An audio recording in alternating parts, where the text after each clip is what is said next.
Some of you may remember in the passage we were looking at, chapter we were looking at on the Sabbath, that Hodge seems to assume that Christ's presence at the marriage was a Sabbath visit, and he sees the wedding as a legitimate Sabbath activity and all. And you can see if you read the passage in Luke 14 why he thinks so. Apparently, there's a reference to Sabbath.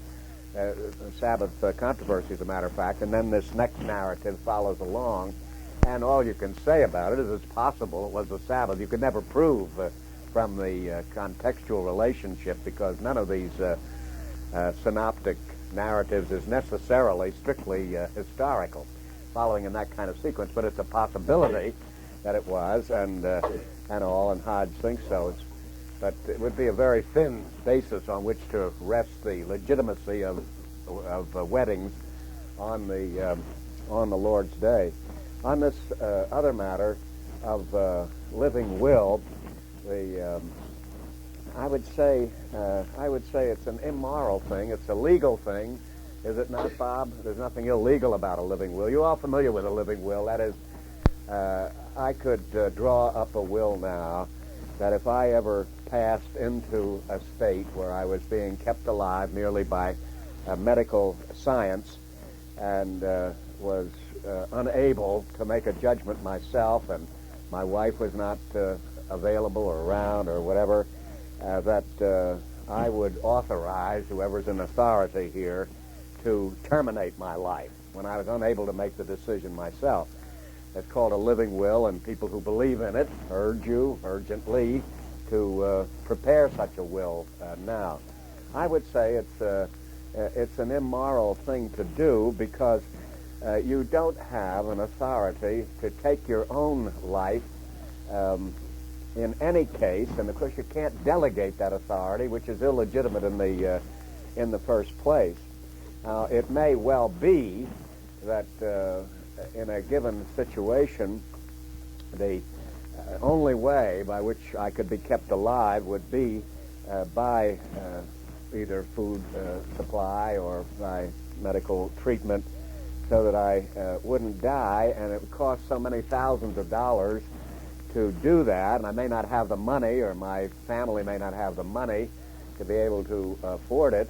And in that case, it would be not a matter of committing suicide or terminating my life. I'd just simply not be able to keep it alive, because I wouldn't be able to afford the medicinal means, which would be absolutely necessary.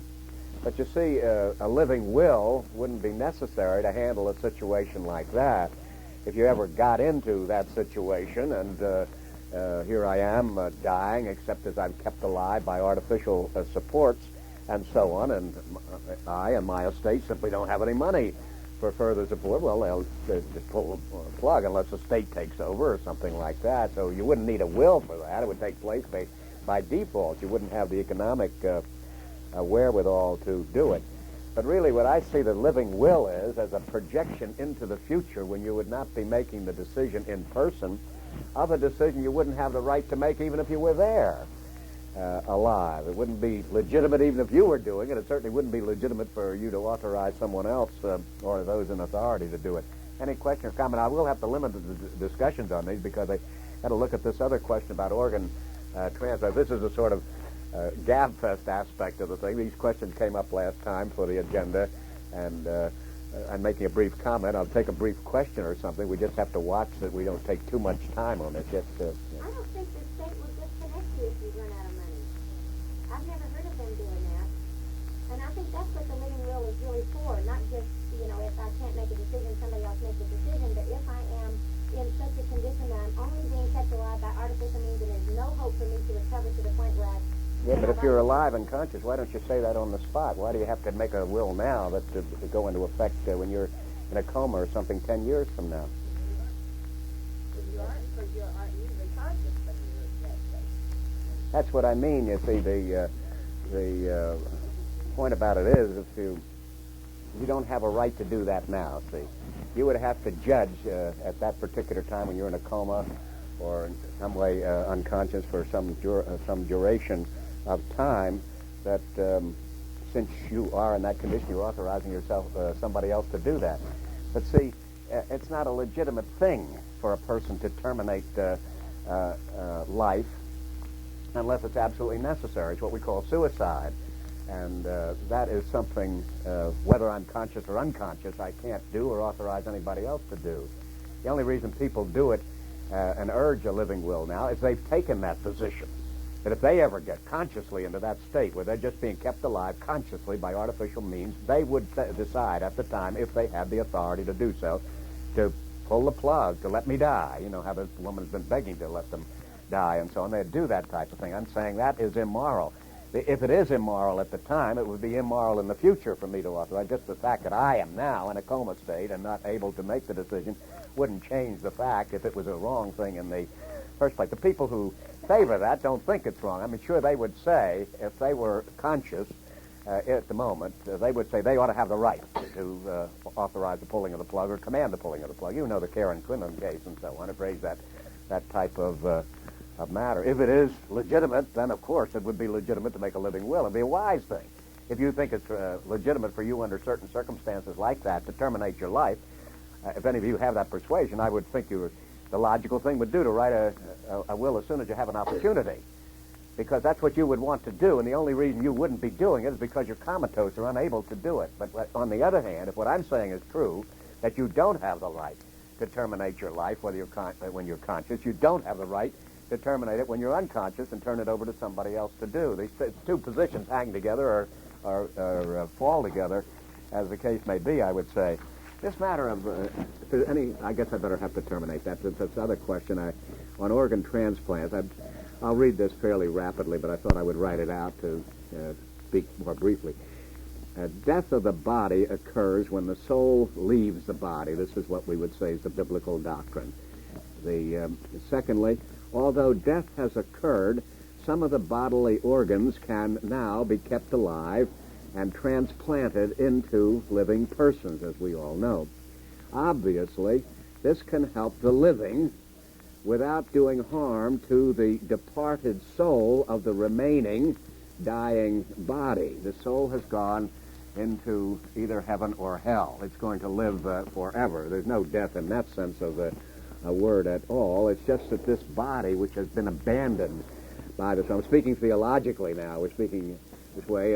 If a medical person is on the scene as a Reformed theologian, he'll think the same way. It won't be as a medical person. It'll be as a Reformed person that he would do this. And I'm not a medical person. I'm just a Reformed theologian who's saying this is our understanding of the biblical teaching on the matter that the soul never dies. And what we do call death is actually the remaining body after the soul has left. It seems, therefore, not only morally legitimate, but desirable, and if affordable, mandatory. Needless to say, if there's any, that is, using the body that the soul has abandoned now for the use of persons where the body and soul are both present, or living beings, as we call them. I say, needless to say, if there's any doubt that the soul has left the body, to dismember it is a form of torture and murder. I repeat that again. If there's any doubt that the soul has left the body, to dismember the body is a form of torture and murder, if that's a sound definition of death. Also, needless to say, temptation to hasten death or pretend it and various other abuses will be attempted and must be prevented. The crucial matter here is to be certain that the soul has departed the body. That is for us as Christians.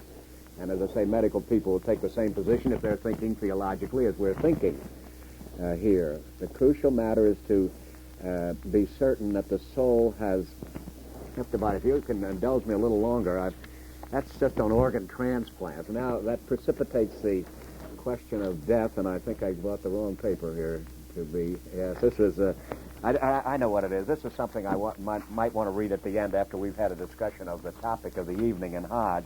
I did write out a rather lengthy statement on death, which is much more complicated than I thought until I started getting involved in it. And I'll give you just a resume of my of what I think is biblical teaching on this subject of death. All right, we agree that death is the separation of the soul from the body, and not the body passing into rigor mortis and being buried, non-functioning, and so on. That's what we call death. We bury the dead, and so on. We don't bury the dead. That's just a body which this living soul occupied for 10, 20, or 50, or 100 years or something. The soul never does die, so the death, in a certain sense, as we use it, is a bit of a misnomer.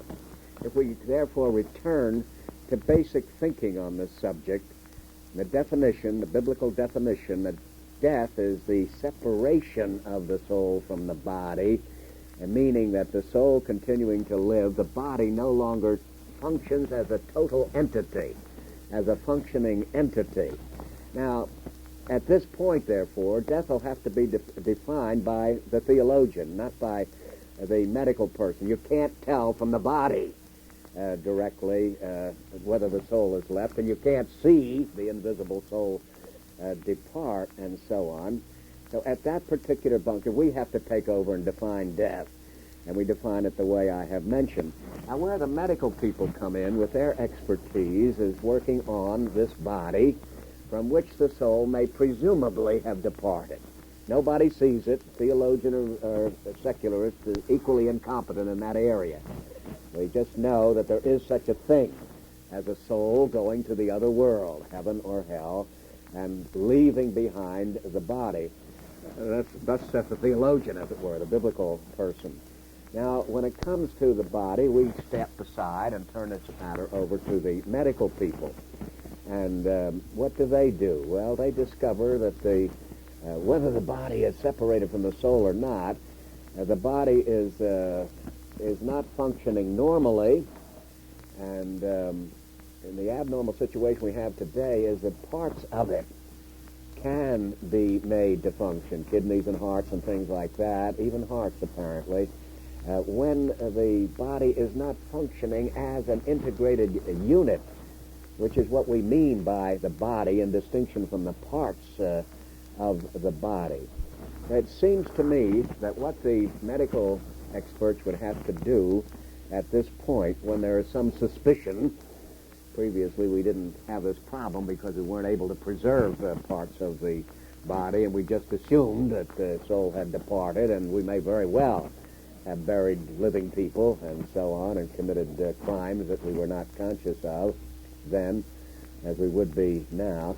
But now there's a suspicion here that the soul has left. Nobody knows whether it has or not for sure at this particular juncture. The body hasn't decayed. It is not failing to function altogether. None of that sort of thing. This is just that point there where the problem comes up. The medical people say they're going to have to render the verdict at this point. And it seems to me that the verdict they're going to have to render is that the body is no longer functioning. You know all the problems they've had. Is it the cessation of the heart? Is it the brain waves and whatever? What they would have to decide, we would say, and they're the ones who'll have to render this decision. We'll just wait on their verdict here, that the body is no longer functioning as an integrated unit. Particular parts of it, the pancreas or the liver or this, that, or the other, may still be salvageable, to be sure. But the question is now whether that's a committing of torture or even murder. And it is if the soul hasn't left, you see. And we don't know whether the soul has left or not until, it seems to me, the specialist in this area can determine that the body is no longer functioning as an integrated unit. The body is not just a part of the various elements that make it up. These parts have to be functioning as an integrated unit to constitute what we really mean by the body. See, this is the new phase of the question. Previously, when you thought a person died and you couldn't keep organs alive and such things as that, you just rendered a snap decision. Well, now you can. keep organs alive so that the body is not decaying, it's not totally disintegrating, rigor mortis is not setting in, it's not festering or anything like that. And this is what makes the question difficult for the medical people. And it seems to me what they would have to decide here is whether, even though we can keep this, that, and the other organ alive, whether you can say that body is functioning as an integrated unit, which would justify the definition of body. And when the medical people will tell us that we can keep this organ, that organ, the other organ alive, we can prevent decay and rigor mortis and all that type of thing, but that body is no longer functioning as a body. Now, it's a difficult thing. It's entirely in their hands. They may be Christians or not Christians, as the case may be, but it's not as Christians, it as medical experts that they'd have to render this decision. And they would say to the biblical student, that body is not functioning as what you call a body. Well, we can keep the kidney, this, that, and the other thing, and so, but it is not functioning as a body. It would be the theologian who would then say, in my judgment, the soul has left the body. And that body, therefore, if you can salvage any parts of it for any other living being where the soul is still present and so on, by all means do it, and so on. But that technically that body, as a body, is dead in the sense that it has been bereft of the soul. And then you can see why I got into all this. You wouldn't want to raise the body transplant, I guess, Dale. You see why I got into all this, because it's really part of that. If that is so, the medical people can tell us, this is the way I'm suggesting as a non-medical person, they would have to make that decision. But if they can tell us this body is no longer functioning as a body, now I would say it has to be an integrated unit, not just an organ here and an organ there, and so on, then we will render the verdict that they cannot render, namely that the soul has left that body. And if this be sound reasoning, at that particular point, that body, which is now technically and officially dead in the sense of abandoned by the soul, that body could be salvaged any conceivable way. And even at 71 years of age, if this body of mine is of any use to anybody, I hope to God they'll take any single thing that I have behind it. Once it's established that this body is no longer functioning. And you young people, like fellow like Rich up here, you guys and so on, your health and so on, you'd be invaluable. And I would think if it had ever reached that stage, and I bury you rather than you bury me and so on, they'd salvage every conceivable organ they have before they do that. And if a living will is necessary for a thing like that, then by all means, I think a living will. Let's limit it to 2 questions or objections or whatever you want to give from the floor, and then we must get on with the business of the evening. Yes, Dale? I don't see how a medical person can make a judgment in a case like a transplant when, as you said, there's a temptation to hasten it because they want You'd have to resist that. There'd be a great temptation to that. You'd have to resist it. Yeah, but on the other hand, you've got a person, let's say, we're back on the first question about the living will. They're inseparable. Oh, yeah, that's it. Who is, their body is not functioning. They're being kept alive by a respirator, let's say. Yeah. And the family says, turn it off. But the law says, no, you may not turn it off. Well, the law doesn't... Why are they allowed to turn it off if there's an organ? The law at the present time has not really been sharpened on that point, mainly because I have proposed a definition of death. Now, there's no consensus on that. There's no consensus on anything. For a while, it was the stopping of the heartbeat, you see, and that's no longer. And now, at the present tendency is toward the ceasing of the brain waves as a token of death. That seems to be the prevailing point. But there is no consensus yet arranged. I'm just suggesting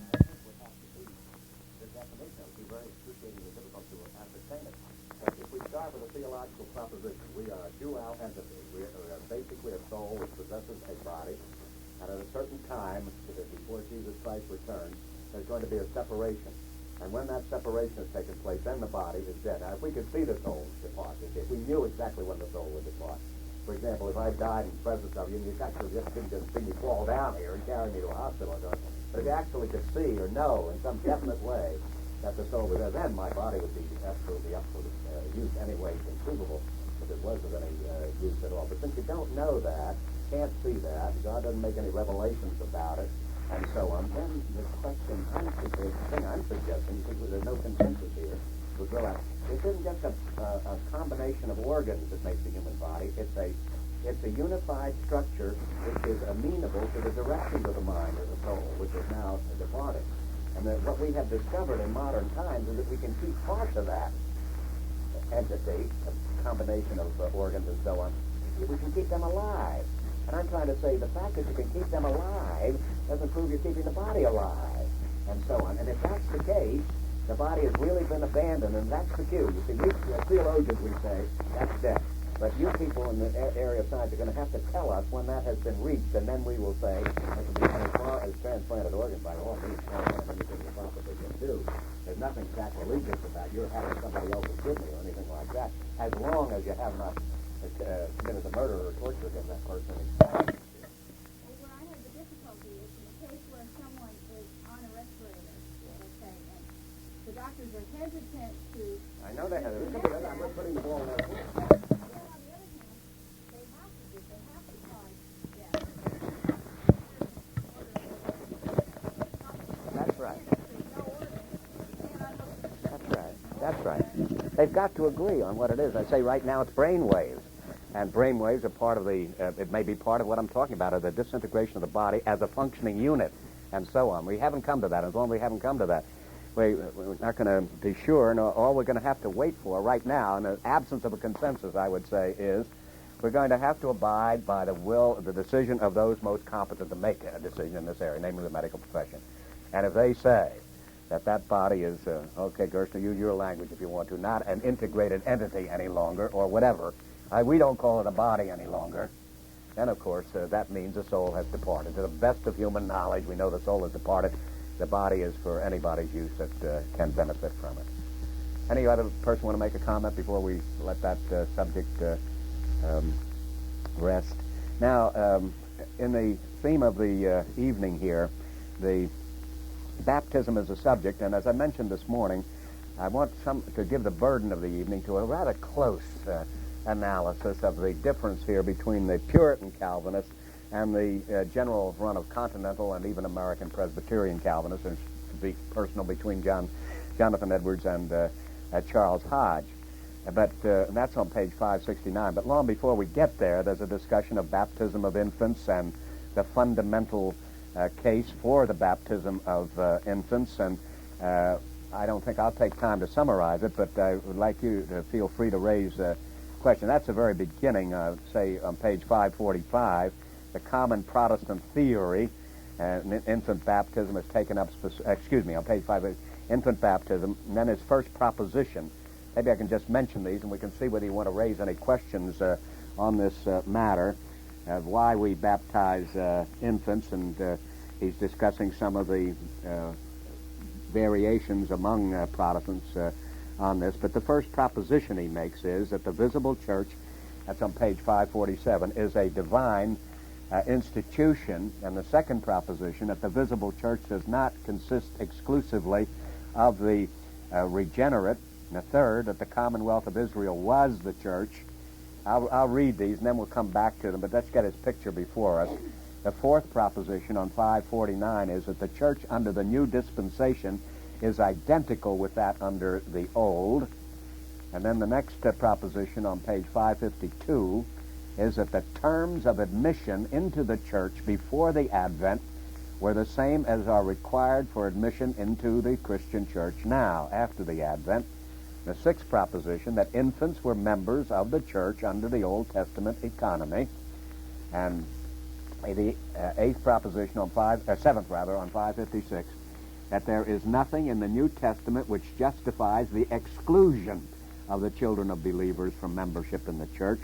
And then the eighth, 557, children need and are capable of receiving the benefits of redemption. There's his eightfold case for infant baptism, and this is a pretty generally accepted view by those who practice infant baptism. This kind of rationale is it. But now that we've sort of spread it out before you, let's see where you would want to raise any questions. Any question before the first proposition on 547.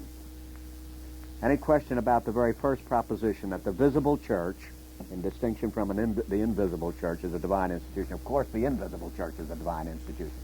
And incidentally, Calvin is going to be dealing with this concept in the chapter we're looking at tomorrow morning in the Institutes, with the visible church as a divine institution also, and what we should put up with in it and all that type of theme. So what Hodge is stating here is a standard Reformed doctrine, and of course the Roman Church would agree with this. The Roman Church basically identifies the visible and the invisible church. The criticism against the Protestants, the ecumenists especially, against us people who, well, let's put it this way, the ecumenists generally feel that they would be very enthusiastic about this remark of Charles Hodges, that the visible church is a divine institution, because what they accuse most conservative Christians is taking the invisible church so seriously, that is, the church of true believers, that they ignore the fact that there is such a divinely instituted institution as the visible church. The ecumenical movement has to do with the visible church, of course, bringing Presbyterians and Baptists and everybody who professes the Christian faith together, and there's the feeling that conservative Christians drag their feet in this area because their only real interest is in the invisible church. Now, certainly it is true of all of us who are conservative that this is the church. This is what the church is all about. But Hodge is speaking for the consensus of it, that God also established a visible church. And the invisible church really does not exist apart from the visible church. And if anybody can say, of, say, Hodge type of theologians, that because of their greater interest in the invisible church, they really are ignoring, as a virtually no consequence, the visible church, that's the reason they're apathetic about, if not downright hostile to, ecumenical efforts to bring not the invisible church, which is always one and undivided, but the visible church together. Any question on that? It's an important thing, in other words, Randy. The only question I have is you talked about all kinds of definitions of church. And if you talk about the visible church, you still may have a whole visible church that isn't part of the invisible church at all. It might be... Well, you know what Hodge would say to your comment there?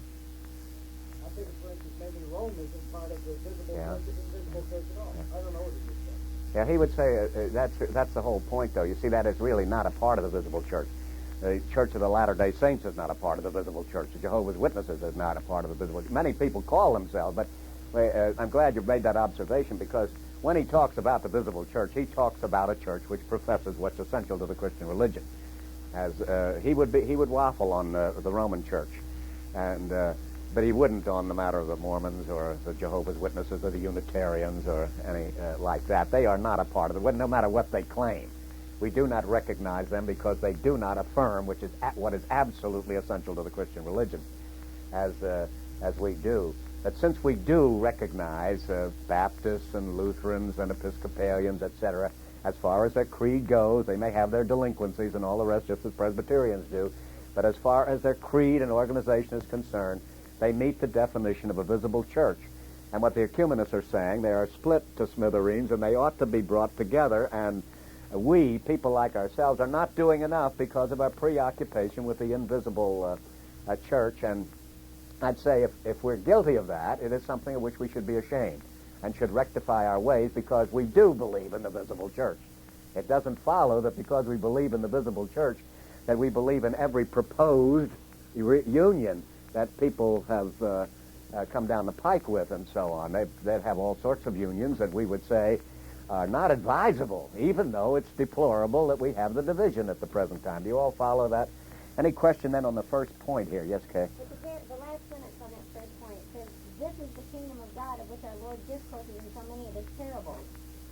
He's saying the visible church is the kingdom of God eternal. Well, that very definitely. When you take, for example, the most important of them all, the wheat and the tares parable, they would agree that that's very clearly a reference to the visible church.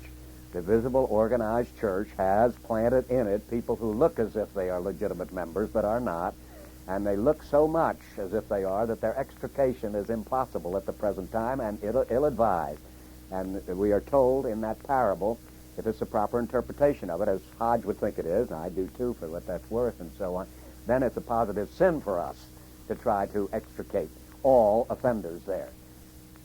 Discipline has its place, but there are certain types of people who don't belong in the church, but who cannot be removed without doing more harm than good, and they will not be removed until that's done by the angels at the day of judgment. So that's the visible church, and that's the way Hodge would interpret it, and I happen to agree with him. Yeah, Carrie?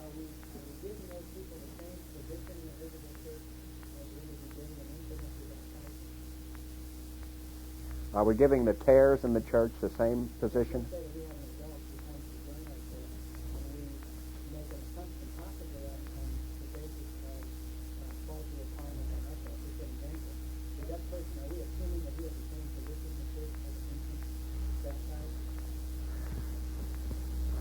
Well, let me say, first of all, with respect to that person himself, before we look at the infant, the baptized infant, which was really the focus of our study tonight, here, we are not saying, as I was mentioning this morning in one of the classes there, we are not saying that anybody here, I or you or anybody else, is a true member of the Church of Jesus Christ. You're a member in good standing of Eastminster Presbyterian Church. I'm a member in good standing in the ministry of the church and an honorably retired member of Pittsburgh Presbytery and so on, and all that. But none of that says that we are therefore guaranteeing that you are a true Christian or I am a true Christian. You may be a tare, I may be a tare among the wheat. That's possible. We don't think so, see. You might have a private opinion of that, see, there, but we don't think so to the point of feeling we have to proceed against you or me through the presbytery and our type of procedure. Now, when it comes to what we think about baptized infants, who are manifestly, in any case, not subject to ecclesiastical discipline, you see, they are merely under what's called administrative discipline. You and I, as adult professors of the faith, we are subject to what we call judicial discipline. You would be immediately subject to your session, to which I would not be. I would be subject only to a presbytery. But if your session found me objectionable in some way, they could very well register a fault with my presbytery, namely Pittsburgh Presbytery in Pennsylvania and all, which there is room for church discipline. But you see, if they even did that, they would mean that they would either be violating Christ's commandment, or they would be saying this is not a case of tares in the wheat. This is a case of sinfulness so obvious that there's no confusion here, and that this person can't entertain, by the greatest stretch of charity, a judgment of charity for us, and discipline should proceed right away, whatever the consequences may be. But you see, all that is different. You're talking now about judicial discipline. And when you talk about children who are baptized in a church which baptizes them, you're talking about administrative discipline. They are not subject, you see. The problem will be, and it's faced by Hodge a little later, and we may get around to it later, when this child who is baptized grows up and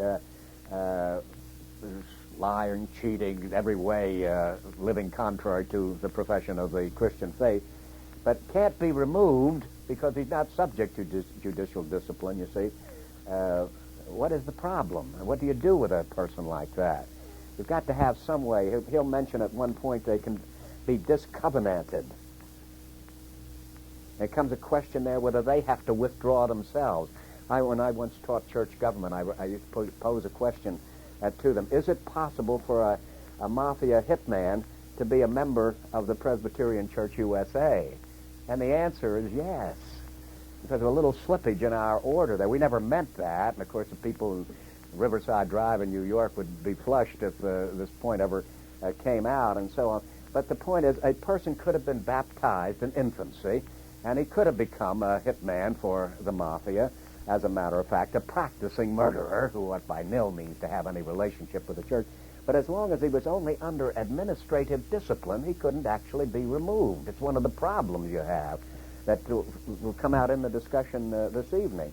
There should be a way, and there is a way, but it wasn't provided for in our Presbyterian government at the time I raised that question. I don't know what changes have been made since the Union here that may have plugged that leak there, but nevertheless, there has to be some way of admitting the child to cover. See, our traditional way of saying communicant member. That's what the child is at birth.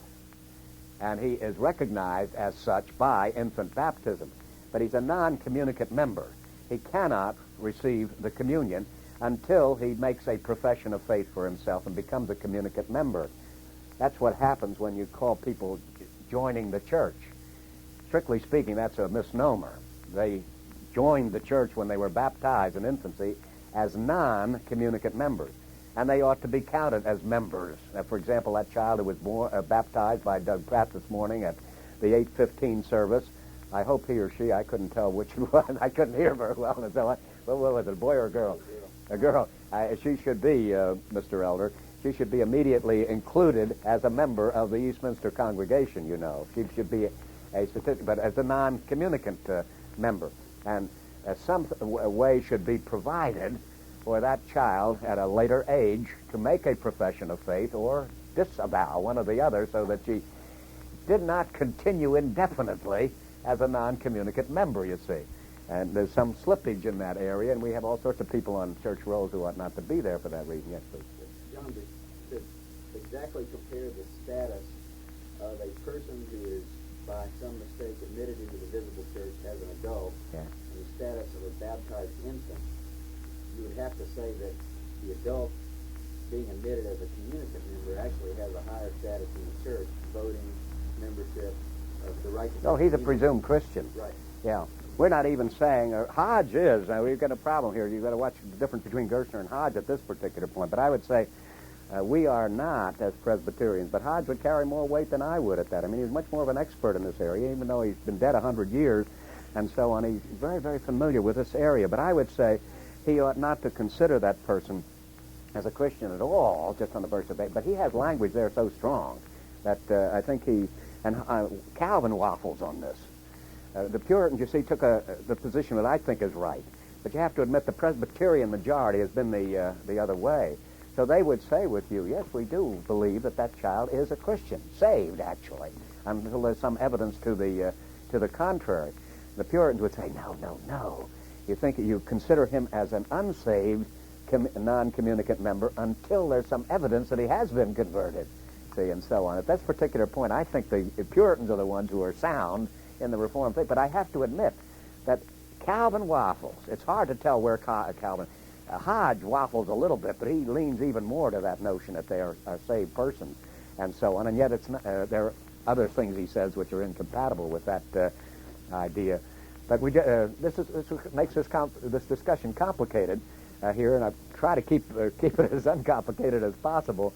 But at the same time, I want to be fair to the opposition. It's easier for me to state my view, and it's easier for you to understand just one view than a half a dozen views thrown in. But I'd have to say it's the viewpoint of some, including me, and a minority, I'd have to say, as a matter of fact, today, very definitely. So that these children are strictly non-communicant members, and we would be assuming, until there's evidence to the contrary, that they are not converted persons. They are not converted persons. They are still members. They ought to be listed as members of the church because they are non-communicant member. But non-communicant member does not mean that we assume that they are true believers who just simply can't discern the Lord's Supper, and therefore we don't admit them to the Lord's Supper until they have reached an age when they can convince the session that they are able to discern the Lord's body. That's more or less the way Calvin thinks. He will not admit children to the Lord's Supper, but he won't say it's because we don't have evidence that they're believers. He'll say it's because they are not old enough to discern the Lord's body, which is a prerequisite to taking communion, you see. It gets very complicated. But you have to admit that there is that strong drift there, and very, very strong in Dutch Calvinism, for example. Well, Scottish-American Calvinism has waffled a little on this. But here's an area of agreement. If you have infant baptism at all, then these children are members of the church. And Christian Reform does better by them than the Presbyterian church. They immediately include them in the membership, and when you ask how many members this church has, they'll tell you how many families they have, you see, which is the way we ought to really proceed. Because you and your two children, have they made any profession as yet of faith? But they're not communicant. I mean, they've made it not a public. I mean, public. They're still non-communicant members, right? See, but strictly speaking, we would say properly that there are 4 of you who are members of Eastminster. 2 communicant members, 2 communicant members, but strictly speaking, those non-communicant members, we assume, are unregenerate officially. Now, you know them as children, see, and you may have very good reason for believing that both of your boys are actually born again. But officially, they have not appeared before the session, and it's not in your hands to render that verdict officially.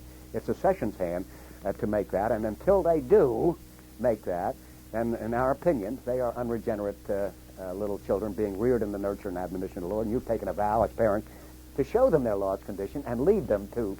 That was a statement of the old UP Church of North America.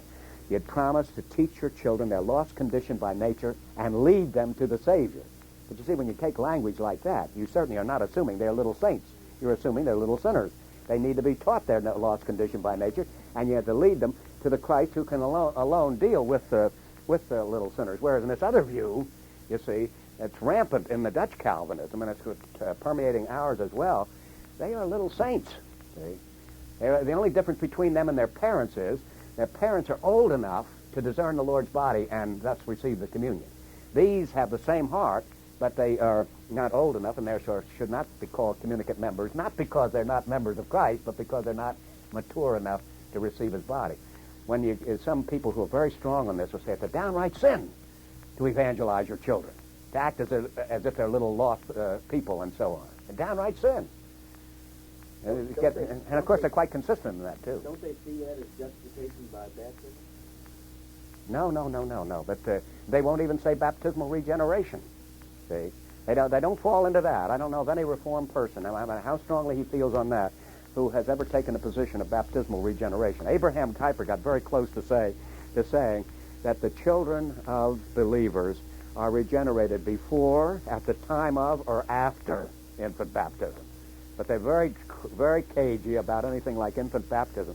It isn't that the Spirit has promised to change the hearts of children at the time the baptism is administered, which is the infant regeneration view, but that nevertheless he felt so strongly about those children of believers being true little saints themselves that he was sure of their regeneration at some time or another.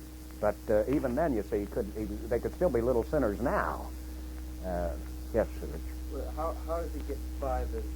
I can't remember exactly what he was talking about. Where we went through three different generations. The one generation was a believer, and then his belief was credited to him. The next generation was a non-believer. His non-belief was credited against him, and the third generation was a believer again. And obviously, there's no such guarantee, it appears, at least in that succession of three generations offered there. Yeah, this is always very difficult for me to answer because I think it's basically wrong. You see that you're asking me how they get by it, how they handle it, and they handle it with a massive reply. It's discussed here in Hodge. It's the blessing to the 1000th generation. My son's thesis in this area is entitled that, 1000th generation, and so on. And Hodge mentions in this section how the Synod of Dort in the Netherlands, 16, 18, and 19, wrestled with this question and came to the conclusion that even children on a mission, even children who were not born of Christian parents, when they were adopted by Christian parents who had promised to rear them, that they could be considered proper candidates for infant baptism on the ground of that promise to the 1000th generation. See, it's just about impossible to say that anybody is not in that orbit somewhere. You see, when the promise goes back to a family and reaches for 1,000 generations beyond it, you see, that's the way they did cover that type of thing. Now, whether you can do it or not is another matter. Well, I'm not saying that, over whether you should get infant baptism or not. Yeah. I'm talking about, it sounds like Kuyper's saying that child will definitely be a believer. And that's the way I'm interpreting Kuyper. And so, am I interpreting it correctly or not? Well, I think so. Now, there's no problem even there with Kuyper on that point, but that's the impression I get. And Hodge seemed awfully close to that. Hodge is, he represents the American Presbyterian tradition, just as Kuyper represents the Dutch Calvinistic tradition. And there's some people who will say even Kuyper didn't go that far.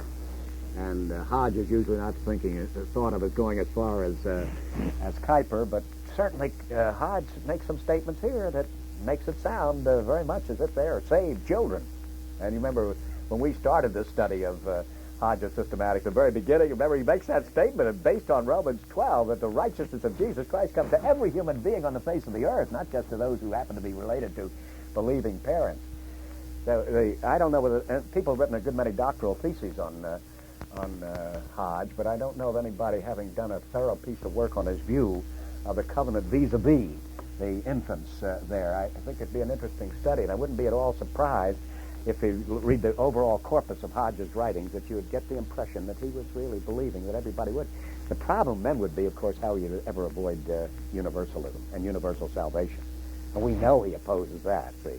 So somewhere or another, if these children are really accepted in Jesus Christ as they come into this world and so on, and you don't believe in the possibility of a fall from regeneration, then of course everybody, if it's once accepted that Adam and Eve themselves were converted, as is a universal belief, and Hodge certainly accepted it, nobody would ultimately perish. Or even if you did do that, you would have to hold that the whole Jewish nation would have to be, because you know that Abraham was definitely a believer, and he was a covenant promise to his generation. Therefore, anybody with the physical lineage of Abraham would have to be. Yeah, Hodge gets into all of those problems, but for some reason or other, he just drops his bomb and goes off someplace and leaves us to try to put the pieces together. Isn't it?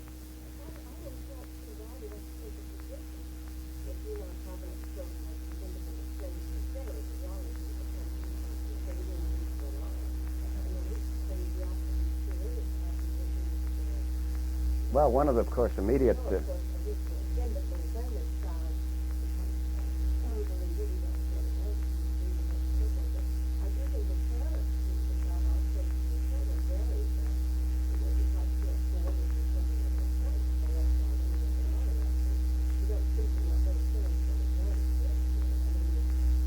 you seek to treat them as sinners on this other view till they give evidence to the parents and officially to the session that they have repented.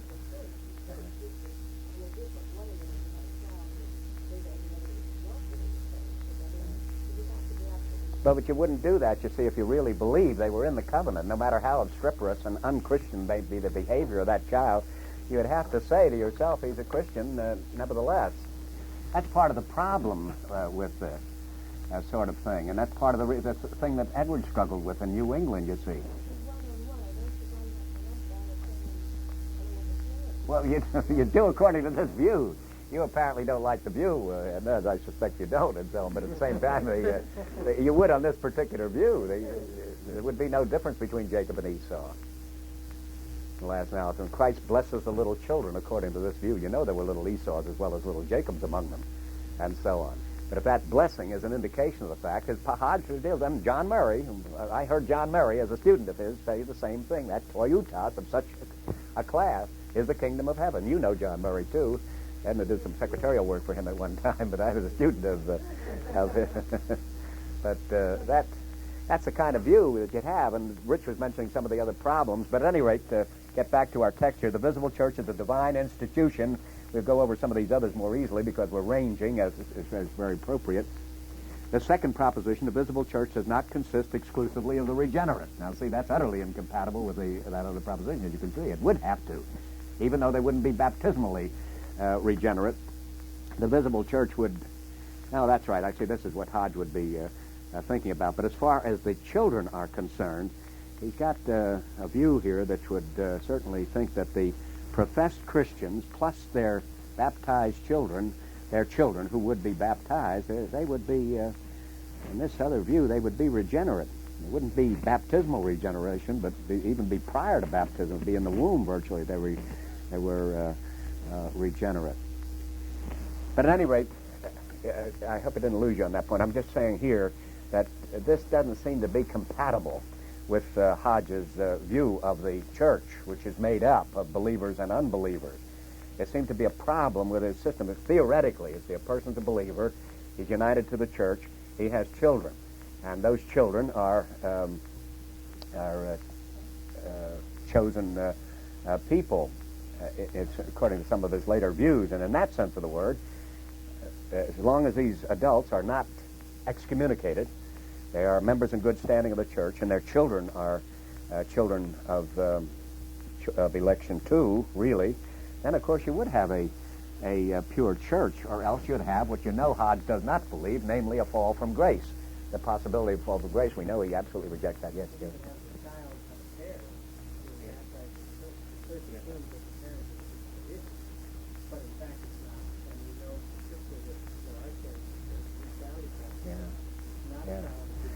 Yeah, you see, all of these are real problems with this type of view that, as you say,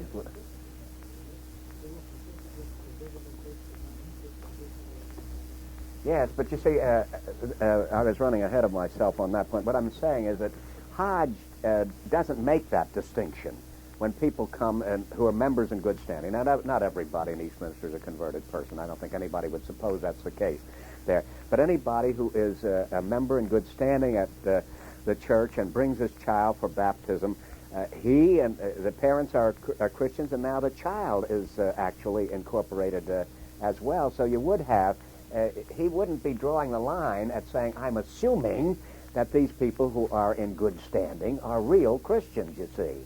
They make the profession of faith, they have not been excommunicated, and so on, and their children, therefore, are children of the covenant as well.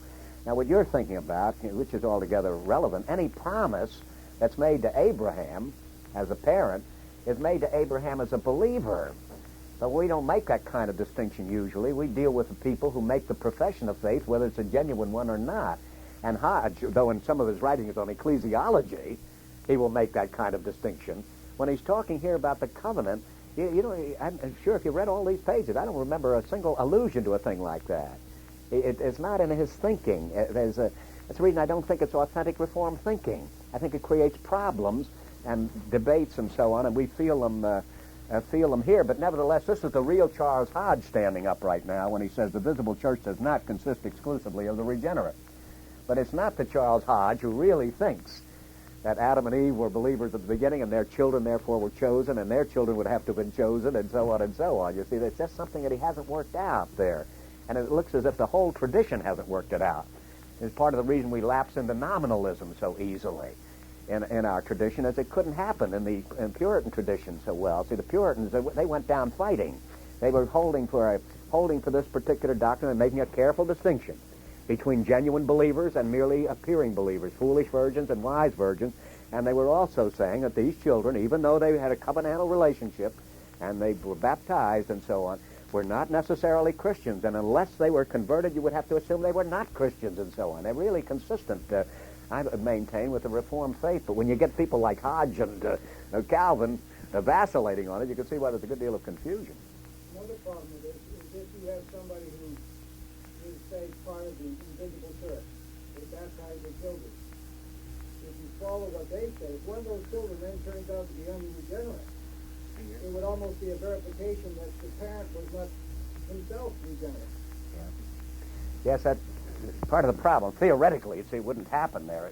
That would be a violation. But I think you're citing it, Randy, as an objection. But let's move on to the third point anyway. Here, the Commonwealth of Israel was the church. Any problem on that? Is that agreed? See, this is a great we pointed out before that Hodge, even though this book was going into print roughly in the 1870s and so on, long after dispensationalism had gotten considerable rootage in Britain and was even being transplanted here very formidably, he doesn't refer to it very much. But he shows he's anti-dispensational in a point like this. The Commonwealth of Israel was the church. Bob? You think Isaiah would have agreed with that? With what? That the Commonwealth of Israel was the church. Did he tell them they weren't the church? Yeah, he thought they was the true Israel. That is the genuine, those who really belong to Israel.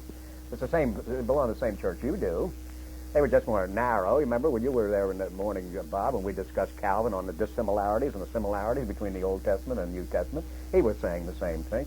They belong to the same church you do, and so on. And just as in their day there were Israelites who weren't Israelites indeed, so there are church members who aren't church members indeed. They say, I don't think there's a church on the face of the earth where there are no unbelievers. We're a really pure church. Don't you consider him to have said at one point in the history of Israel that there were so few true Israelites? Oh, yeah, the majority of them were unbelievers. I would say the same thing of the Christian church today. If you have that few, how can you say the Commonwealth of Israel? Well, that...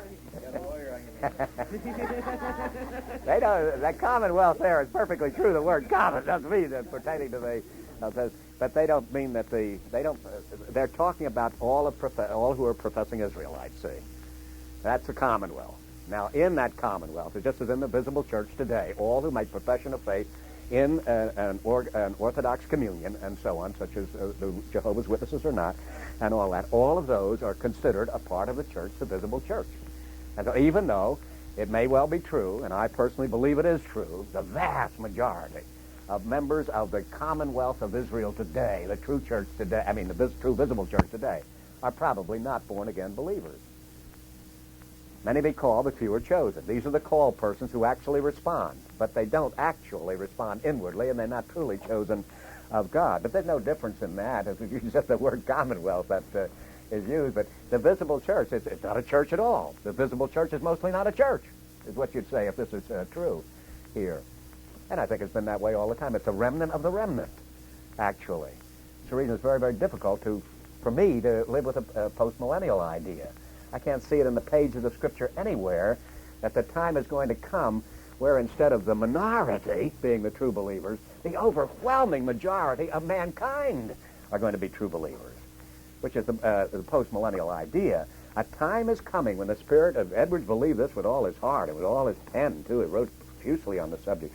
A time is coming, the latter days are coming, when the Spirit will be poured out in such profusion over the whole world that it'll be under the domination of the Spirit of Christ, and most of the people will be converted. The Jews being converted almost en masse, and so on, in that time.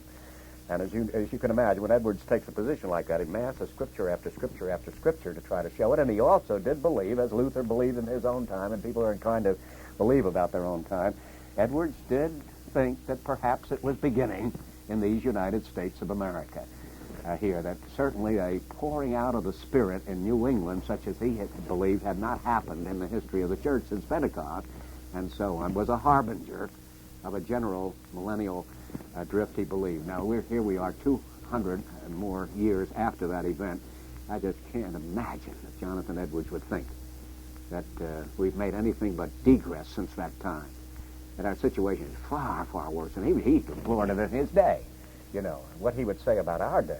And yet here Bonson and Rushdoony and a whole host of people running around trying to tell us the millennium is on our beginning, and they're trying the best they can to bring it in, and they see opportunities. There are many things that we're talking about medicine. The very fact we got a problem here today, it shows what a tremendous advance we have in medicine. Education, facilities, these crazy computers. 1 billion instructions in 1 second, faster than I can even say it. He takes it in his stride. He's like, sure, why not? Should be trillion, and so on. And all that. That's all very fantastic advance, but as far as any advance morally or concerned, or spiritually is concerned, full well that doesn't augur anything for that. It depends entirely on the way these things are used. But any other question about proposition number 3, that Israel and the church are the same in essence or substance? The fourth proposition, the church under the new dispensation is identical with that under the old. Developing that point even more thoroughly. I'm sorry to skip all the pages, but you get that point. And I think my statement is if any Baptist ever lets Hodge get past this, he's a goner. I mean, if you can't stop him here, you're not going to be able to stop him. Infant baptism is going to come. If you once establish that identity, not everybody agrees with that, but it seems to me this is the foundational argument, and most of us pedo-Baptists think so, and apparently Hodge does too, judging from the space he gives it. Fifth proposition, the terms of admission into the church before the Advent were the same that are required for admission into the Christian church today. I think, if you don't mind, it's 8 o'clock now. Let me just finish this resume here, and then when we come back, I'd like to devote this hour to this point that where Hodge differs from Edwards, which focuses the issue as sharply as the issue can be focused, and it was done historically, and it's highly relevant today. So let me hold you just a little bit longer before you take your break and see if there's anything you can sort of register. At any rate, we'll take some time if necessary here with this basic case for infant baptism. The issue that we have with Hodge and Edwards here is the matter of admission of persons into the membership of the church. That sixth proposition, infants were members of the church under the Old Testament economy, and 7, of course, follows on its heels, that there's nothing in the New Testament which justifies the exclusion of children of believers from membership in the church. As I say to my Baptist friends, when they say to me, tell me a single instance in the New Testament which mentions the baptism of infants, I say, the burden of proof is on you. Show me anything in the New Testament which shows that the children are excluded from the church. in which they were members in the Old Testament. I don't have to give a solitary instance. We can mention a half a dozen families being baptized with the inference that there's some of them underage, as it were, who were, but that is not the point. We can cite 1 Corinthians 7 that the child of one believer is holy and set apart. The burden of proof is on those who oppose infant baptism if this argument is sound that the church is the same in both dispensations and the children were included in it in the old dispensation. But let's read the 8th and then see if there's anything that we just have to take up when you come back. The 8th one is, children need and are capable of receiving the benefits of redemption. Let me read this for a moment. On this point, all Christians are agreed. All churches, the Greek, Latin, Lutheran, and Reformed, unite in the belief that infants need the sprinkling of the blood of Jesus Christ. That is, we all do agree that infants are born dead in trespasses and sins, and so on. And they need the renewing of the Holy Ghost in order to their salvation. They have to be born again. They are not born again by being born of Christian parents or by being baptized. The Reformed, at least, he says, do not believe that those blessings are tied to the ordinance of baptism, so that the reception of baptism is necessary to a participation of the spiritual benefits which it symbolizes. Now, here comes a mighty statement. But all agree, Reformed presumably at least, all agree that infants are saved by Christ, that they are the purchase of his blood, and that they need expiation and regeneration. Now, what do you make of a statement like that?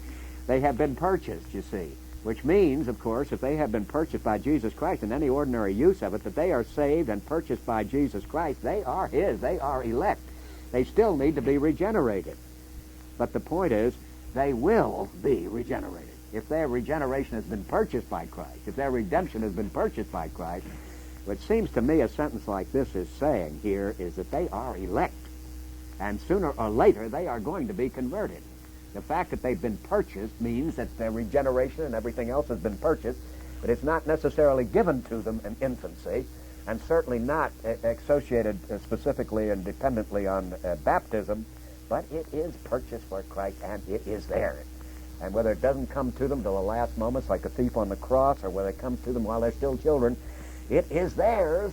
Now, that, you see, is that I don't know how to interpret that any other way than the fact that every child, let's see, the Reformed at least do not believe that those